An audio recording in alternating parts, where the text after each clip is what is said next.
أعوذ بالله من الشيطان الرجيم بسم الله الرحمن الرحيم السلام عليكم ورحمة الله وبركاته الحمد لله الذي هدانا لهذا وما كنا لنهتدي لولا أن هدانا الله أشهد أن لا إله إلا الله وحده لا شريك له إله واحدا وربا شهيدا لا معبودا سواه ونحن له مسلمون اللهم صل وسلم على هذا النبي الكريم وعلى آله وصحبه أجمعين. Bersyukur kita kehadiran Allah dengan selalu dan senantiasa mengucapkan alhamdulillahirabbil alamin. Selawat dan salam semoga tercurahkan buat ruh junjungan alam Nabi Muhammad sallallahu alaihi wasallam. Lepaskan ucapan Allahumma salli ala sayyidina Muhammad wa ala ali sayyidina Muhammad.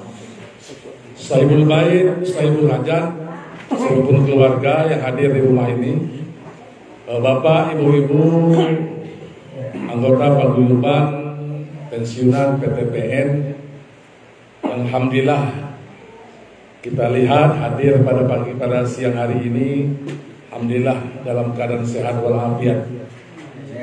Ini salah satu hikmah dari silaturahim. Karena Rasulullah Sallallahu Alaihi Wasallam mengatakan, man ahabba an yutsatalahu birrizqihi wa yunsa'alahu bi asarihi falyasil rahimah. Jadi kata Nabi, barang siapa yang tidak dimudahkan, dilempangkan rezekinya, dan barang siapa yang tidak dipanjangkan umurnya, falyasil rahimahu, maka hendaklah dia menjalin silaturahim. Jadi silaturahim itu meskipun dalam kehidupan kita sehari-hari kita lebih banyak mengucapkan silaturahmi, tapi yang lebih tepat itu silaturahim. Kenapa silaturahim? Karena memang pertemuan ini merajut kita yang berasal dari satu rahim. Rahim kita kan beda, omak kita kan beda nih. Tapi yakin bahwa kita ini berasal dari satu rahim. Siapa rahim yang mana? Rahimnya Siti Hawa. Jadi ya.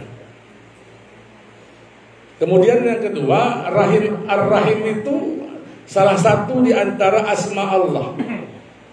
Ar-Rahman, Ar-Rahim, penyayang. Dia beda kasih, beda sayang. Karena kalau Ar-Rahim itu kasih sayangnya Allah yang Allah berikan kepada kita karena lewat prestasi ibadah.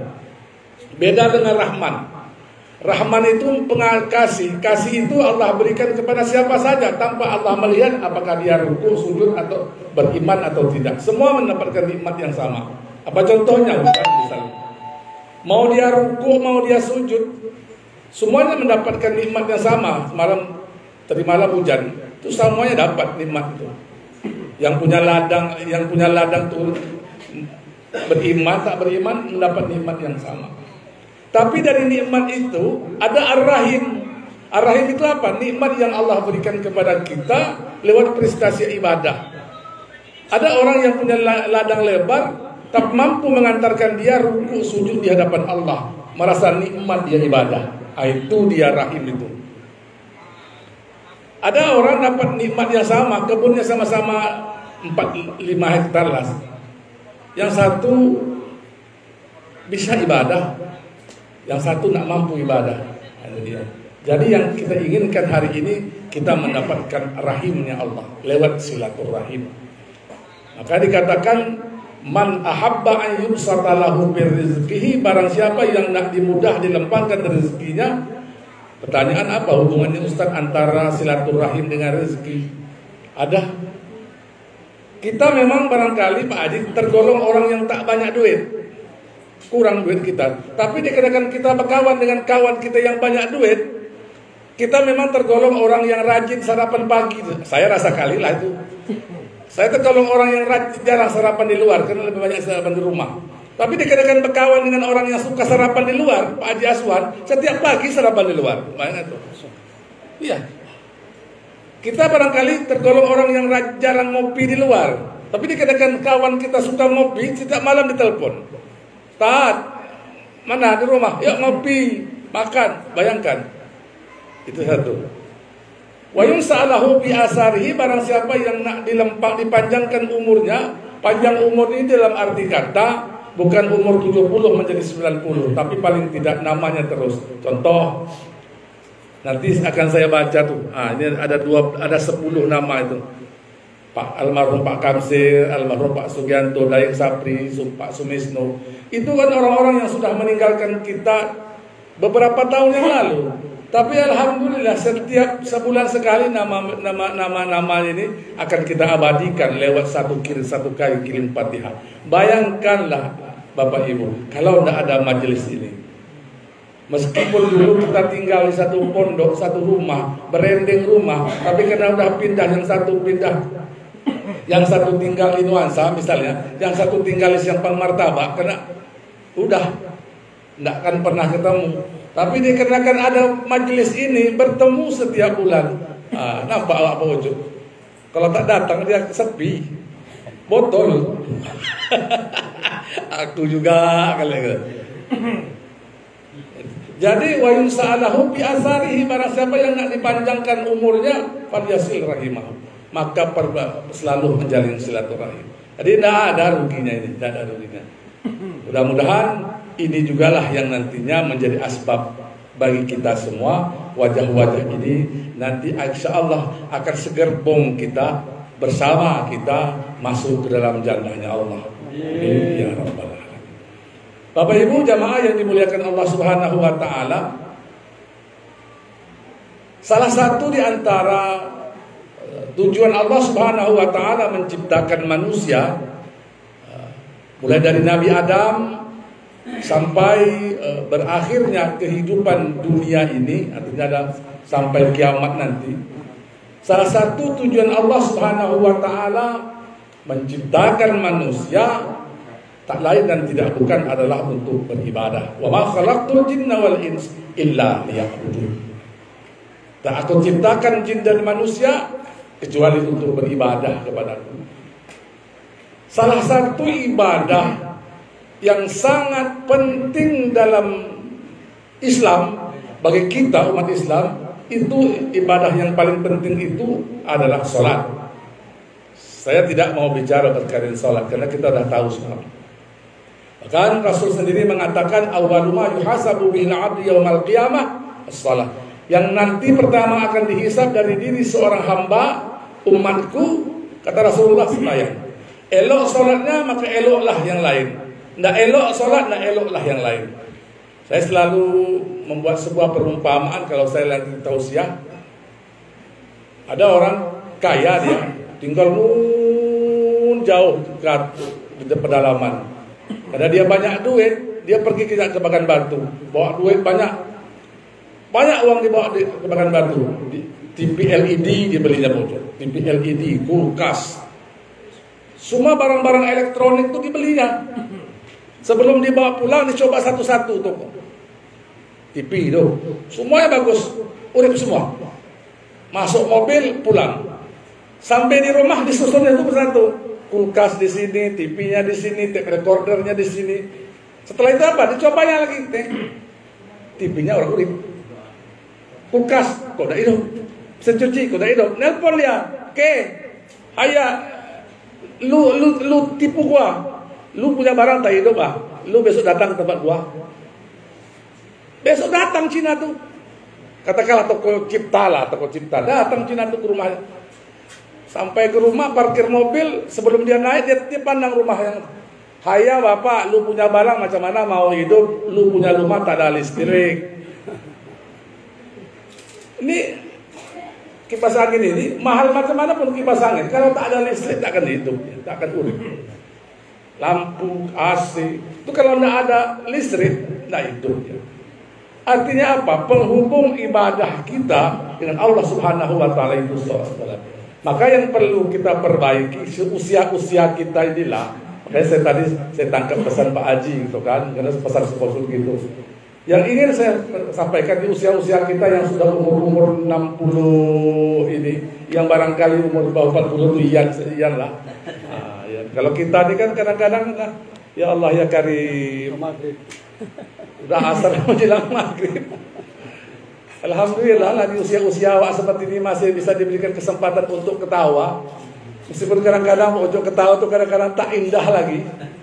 Oh betul. Kalau dulu senyum Pep Soden, kalau sekarang kata orang rumah, jangan bang senyum-senyum kan nampak kali giginya tuh. Kan selalu senyum tuh.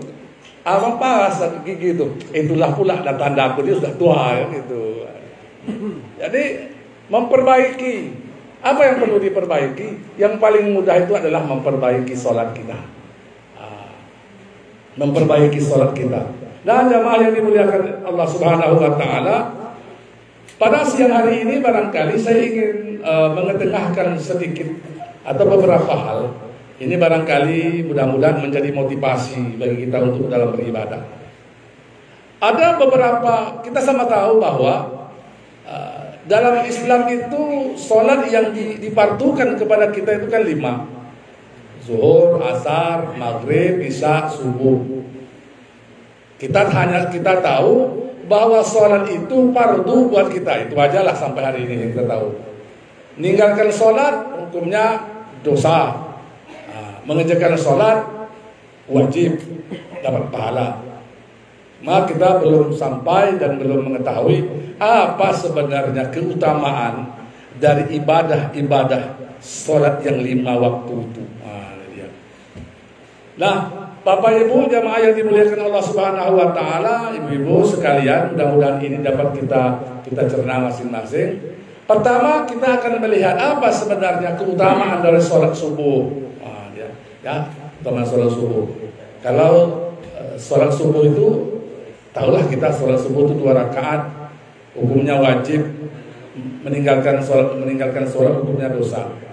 Tapi keutamaan sholat subuh itu memiliki keutamaan. Bukan hanya sholat, bukan hanya waktunya. Kalau ibadah-ibadah lain, Pak Sekretaris, sholat-sholat yang lain itu Allah hanya memberikan isyarat saja. Contoh dalam surah Bani Israel misalnya, aqimis sholata liduluki syamsi ila ghasaqil lail. Aqimis sholat, dirikanlah olehmu salat, aqimis sholata liduluki syamsi. Dirikan olehmu sholat apabila matahari tergelincir. Jadi salat matahari tergelincir itu kan 2, az-zuhur dan asar.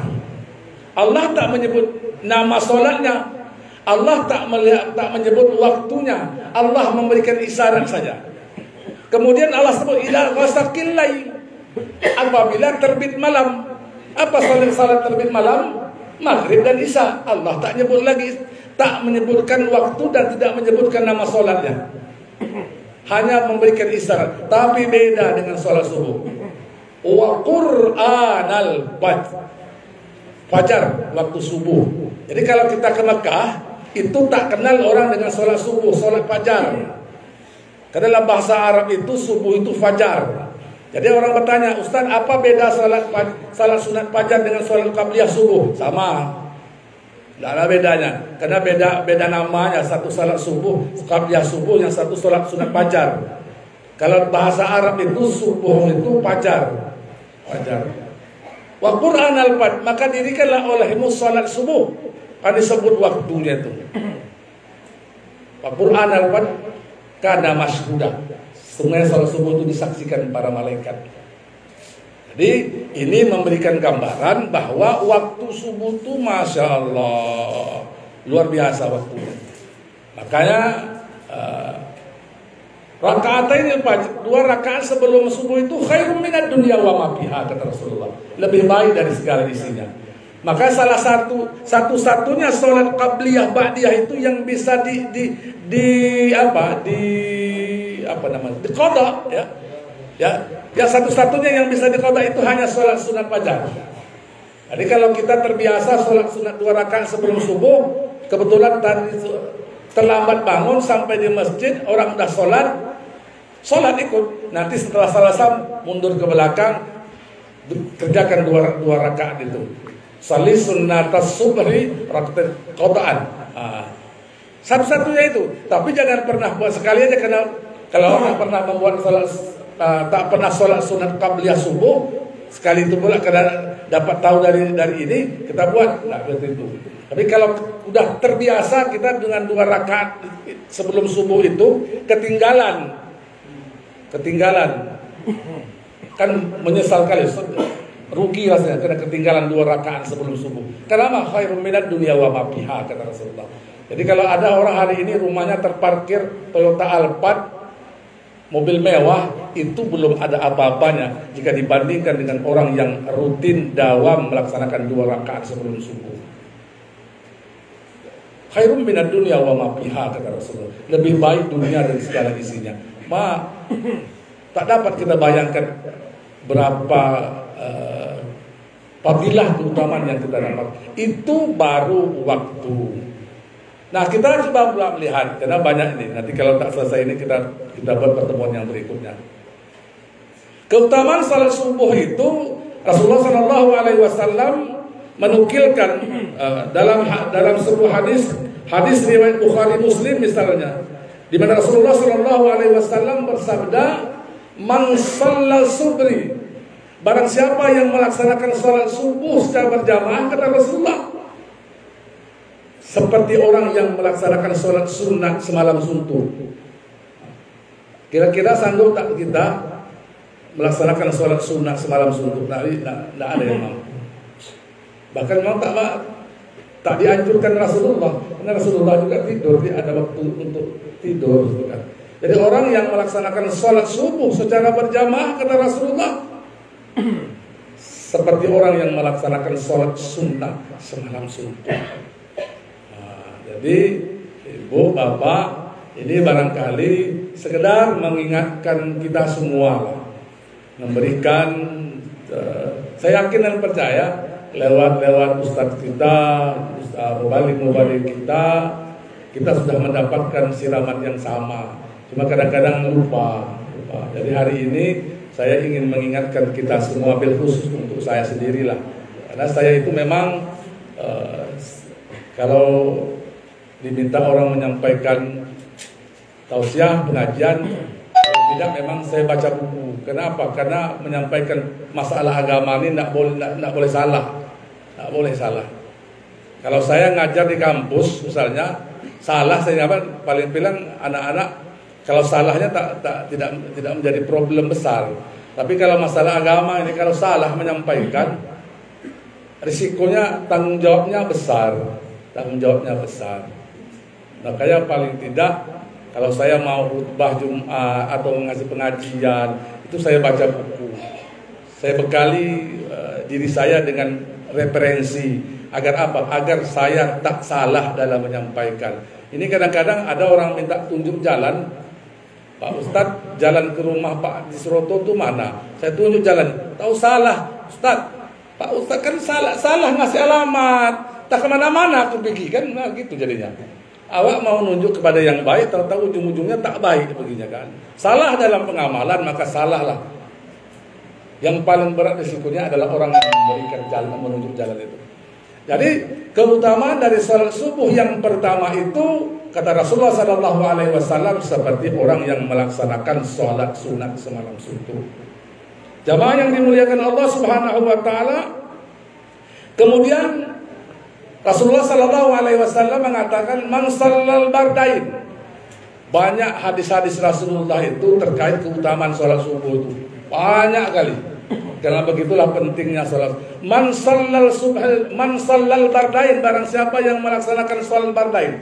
Sholat bardain itu menurut para ulama, jumhur ulama, sholat asar, sholat subuh dan sholat asar. Man shallal bardain dakhalal jannah, kata Rasulullah. Barang siapa yang melaksanakan sholat bardain dakhalal jannah, masuk surga. Orang yang melaksanakan sholat subuh dan sholat asar dakhalal jannah, masuk surga. Kenapa subuh dan asar? Karena subuh dan asar itu memang berat. Subuh berat di waktu, asar berat di pekerjaan. Apalagi kalau lagi pesta. Kemarin kami rewang di Darussalam itu. Anda usah. Kemarin waktu peresmian awal bros. Wah, saya di sini sering bolak-balik saya sampaikan ini. atau peresmian awal Beros, saya ditempatkan bersama Tuan Guru Haji Zulfikar di depan sekali. Karena Pak Bupati lambat datang, duduklah kami di depan, aman nunggu. Azan sudah berkumandang. Saya bilang dengan Tuan Guru, itu yang di belakang kita itu nengok kita sekarang. Kalau kita tak keluar, mereka tak akan keluar. Kenapa begitu? Ustaz sama Tuan Guru aja tak sholat asar, masa kita gitu? Kok gitu? Iya, kalau mau buktikan yuk kita keluar. Begitu kami keluar, ikut belakang. Kan banyak yang ikut. Jadi kita ini panutan. Sholat asar tuh berat. Apalagi kalau ada masih setengah cap lagi itu kan di belakang tuh, tanggunglah dia. Tanggunglah. Pulang ke rumah pakaian. Ini barangkali perlu saya sampaikan. Yang najis di pakaian itu tanah bukan najis, mohon maaf ya. Tanah bukan najis. Karena tanah itu bisa kita gunakan untuk bersuci. Tayamum. Jadi kalau pakaian nempel tanah, nempel di baju, di celana, itu masih bisa kita gunakan untuk sholat. Kecuali kalau celana kita itu barangkali kita yakin kali kemarin kita buang air kecil misalnya kan, maklum aja lah kalau udah tua-tua di kadang-kadang prostatnya ada netes pula di celana kan. Kalau itu kita sadari, maka celana itu tidak boleh kita gunakan untuk sholat. Tapi kalau hanya sebatas tanah, lumpur, tidak ada alasan. Ustaz, bajuku kotor, celanaku kotor. Kenapa? Karena tanah bukan najis. Buktinya apa? Dengan tanah juga lah orang bisa tayamum. Kalau tidak ada air kan tayamum. Tayamum pakai apa? Pakai debu, pakai tanah. Jadi kadang-kadang tengok di belakang, masa ada satu tangki ini, tanggunglah, selesaikan dulu lah. Habis satu tangki, bersih badan, pulang ke rumah lah. Sampai di rumah, habis mandi, azan maghrib kumandang. Juga dah bayangkan itu. Jadi sholat asar itu berat di mana? Berat di waktu. Kerjaan, tantangannya waktu kerjaan, sibuk, repot. Kalau subuh jelas lah, memang beratnya di waktu. Bangun subuh itu, kalau tak terbiasa Pak, agak sedikit berat. Kalau yang terbiasa, makanya ada riyadhah latihan. Makanya kawan-kawan kami di komunitas itu sebetulnya untuk melatih bangun subuh aja itu. Yang biasanya bangun jam 5 kurang 10, sekarang udah bisa bangun jam 4, udah bisa bangun setengah 4. Yang dulunya tak pernah bisa tahajud, alhamdulillah sekarang bisa tahajud meskipun 2 rakaat. Bapak Ibu jamaah yang dimuliakan Allah Subhanahu wa taala. Ini pertama keutamaan dari sholat subuh. Jadi mudah-mudahan ini barangkali menjadi cemeti motivasi lah untuk kita semua dalam melaksanakan sholat subuh. Kemudian yang kedua, sholat zuhur. Kita coba lihat apa sebetulnya keutamaan dari sholat zuhur. Tadi dah kita laksanakan sholat zuhur itu ya. Rasulullah Shallallahu Alaihi Wasallam bersabda, "Lamma su'ila 'an sholatin Nabi, qala kana yusalli hajiran lati tad'u laha awwala hina tadhasu samsi." Dari Abi Dzar radhiyallahu an, ketika beliau ditanya tentang sholat Nabi melakukan sholat hijr, sholat zuhur yang kalian sebut sebagai sholat pertama, yaitu ketika matahari tergelincir. Jadi sholat zuhur itu sholat yang memang sholat, semua sholat itu wajib. Sholat. Karena Rasulullah Sallallahu Alaihi Wasallam dalam hadis yang lain, kanan awal salat salaha Rasulullah Sallallahu Alaihi Wasallam salat zuhur. Salat yang pertama, Hasan Al-Basri berkata, salat yang pertama yang dilakukan oleh Rasulullah adalah salat zuhur. Ketika Rasul pulang melaksanakan menerima salat. Jadi salat yang pertama dikerjakan Rasulullah itu adalah salat zuhur. Jamaah yang dimuliakan Allah Subhanahu wa taala, terakhir barangkali nanti akan kita lanjutkan pada pertemuan yang berikutnya, keutamaan dari sholat asar. Rasulullah Sallallahu Alaihi Wasallam berkata, sholat asar tadi saya sampaikan di awal, man shallal bardain dan sholat jannah. Barang siapa yang melaksanakan sholat bardain, sholat asar dan sholat zuhur, sholat asar dan sholat subuh dan sholat jannah, akan masuk surga. Kemudian man taraka salat al-asr habita amaluhu. Barang siapa yang meninggalkan salat asar, maka telah terhapuslah segala amalnya. Hadis riwayat Ahmad.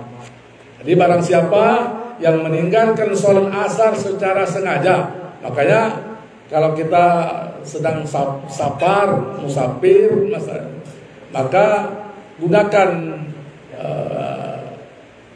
fasilitas yang sudah Allah berikan dalam bentuk jamak maupun kasar. Meskipun kadang-kadang kita bawa kendaraan pribadi, aku kan Ustaz bawa kendaraan pribadinya, bisanya kejar sampai sholat asar nanti. Itu kalau bisa, kalau pencet bel, kalau bocor ban,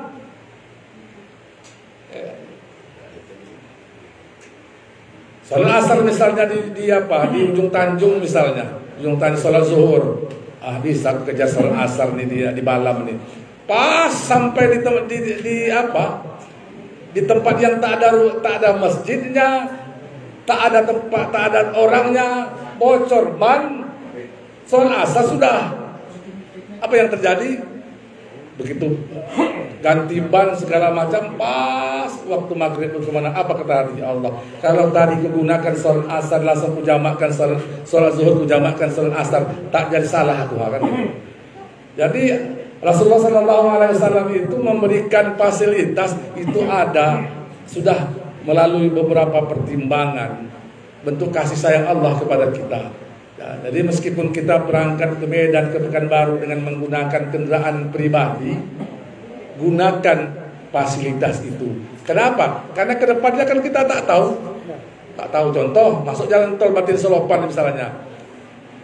Sholat zuhur sebelum pintu tol kan ada masjid sholat zuhur. Insya Allah tuh sholat asar nanti dia rest area lah. Belum sampai rest area, bocor ban. Mau kejar rest area tak bisa. Nunggu mobil derek tak lama datang. Ya udah, akhirnya kelewatan sholat asar. Mau di pinggir sholat di pinggir jalan, susah. Mau tayamum, belum gugur hukumnya. Karena daerah situ banyak air. Kecuali kalau tak ada air masih bisa kita tayamum. Tapi kalau masih kita cari air, hukum tayamum belum bisa kita lakukan.